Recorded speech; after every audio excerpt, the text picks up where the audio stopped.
guys, pag-usapan lang natin si Alden Richard. Nagulat sa resibo ng Katniel, palihim nagkikita ayon kay Sian Gasa. Ibig sabihin pala nito guys, merong patunay si Sian Gasa na ilalabas at kailan natin ito malalaman. At kailan nga ba ito malalaman ni Mami Min Bernardo? Dahil nag-iintay na rin guys ang karamihan.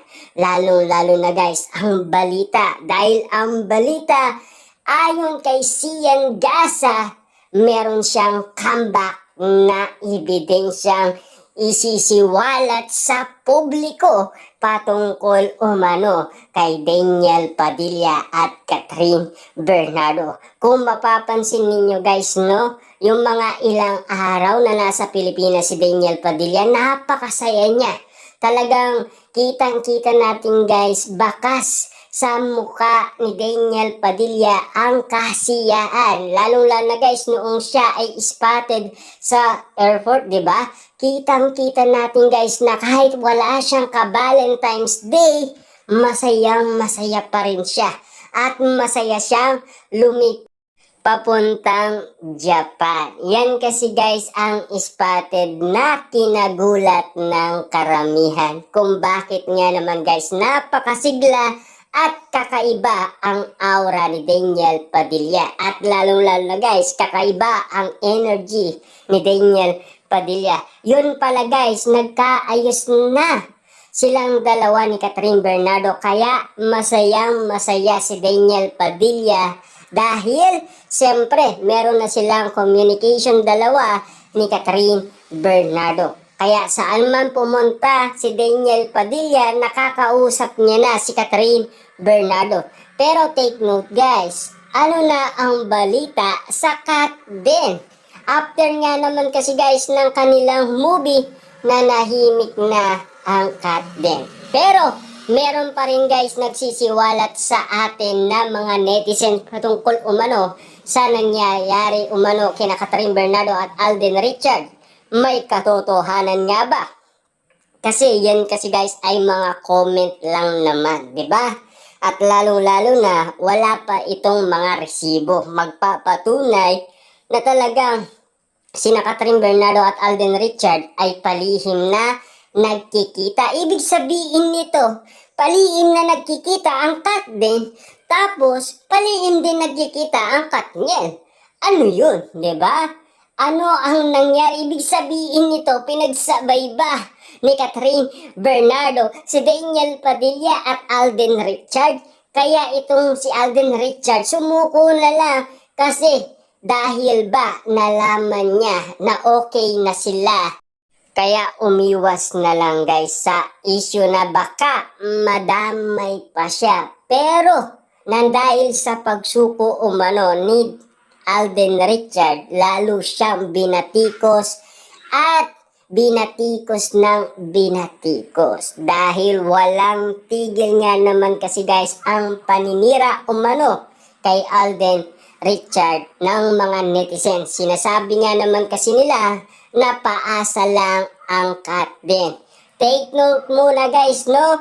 Habang wala pang nilalabas na ebidensya si Sian Gasa, pero yun guys kasi, ang comeback na sinasabi niya na baka hindi daw kayanin ni Mami Min Bernardo ang ia-upload niya na video, di ba? Na magpapatunay daw sa kanyang mga sinasabi ay legit na nagkabalikan ang Katniel.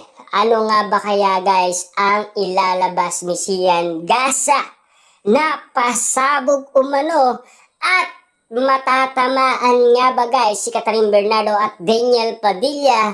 At ikakalungkot ba ito ng pamilyang Bernardo? Diba? Kasi alam naman kasi natin guys, galit na galit sila kay Daniel Padilla. Pabor ba ang pamilyang Bernardo kapag nagkabalikan ang Katniel? At ano ang masasabi ni Kate Bernardo sa ginagawang akbang ni Catherine Bernardo? At ano ang mga isyung palihim na nakikita ang Katniel at palihim na nakikita ang Katden? Ibig bang sabihin nito, totoong pinagsasabay ni Catherine Bernardo, si Daniel Padilla at Alden Richard? Para sa inyo guys, tama ba yun? Diba? Kasi alam naman natin guys, no, kinukumpara ba ni Catherine Bernardo kung sino ang pinakamatibay at kung sino ang susuko? Grabe, ang sumuko si Alden Richard dahil alam naman natin guys, si Alden Richard, maginoo at napaka-gentleman yan at mapagbigay yan. Kasi si Alden Richard guys, alam niya kasi na meron na silang pinagdaanan. At lalong-lalo na kasi guys, 'di ba? Nagkaiwalay lang sila dahil sa hindi pagkakaintindihan. Lalong-lalo na guys, nadawit pa ang pangalan ni Alden Richard noong nag-iwalay ang Katniel. At ang sinasabi nga naman kasi nila, ang nakasira daw sa iwalayan Katniel ay si Alden Richard. Pero wala yan sa post ni Catherine Bernardo. Dahil alam ni Catherine Bernardo kung ano ang katotohanan. Pero wala naman siyang sinasabing pangalan ng babae. Sinasabi niya lang guys, spotted na nakikita niya ang ginagawa umano ni Daniel Padilla. Ngayon pala guys, alam din ni Kate Bernardo at walang sinabi ang pamilyang Bernardo na sangkot si Alden Richard sa isyong iwalayan. Ang tao lang naman kasi guys ang gumagawa niyan. Lalong-lalo na guys, kinagalit pa yan ng mga Katniel fans noon. Dahil galit na galit sila kay Alden Richard. Dahil pinagbibintangan si Alden Richard na nakasira umano sa relationship ni Catherine Bernardo at Daniel Padilla. Na ngayon guys, no, kakaiba ang mga isyu ngayon na lumalabas. Naghihintay lang tayo guys ng ebidensya at resibong ilalabas ni Sian Gasa na kailangan i-confirm ni Sian Gasa ang kanyang comeback. Para nga naman guys, hindi na siya tawagin fake news para patunayan niya sa publiko ang kanyang ingay patungkol umano kay Daniel Padilla at Catherine Bernardo. Kaya nga ba talaga guys ni Sian Gasa patunayan ang kanyang mga sinasabi sa publiko patungkol umano kay Daniel Padilla at Catherine Bernardo kung bakit aping-api si DJ?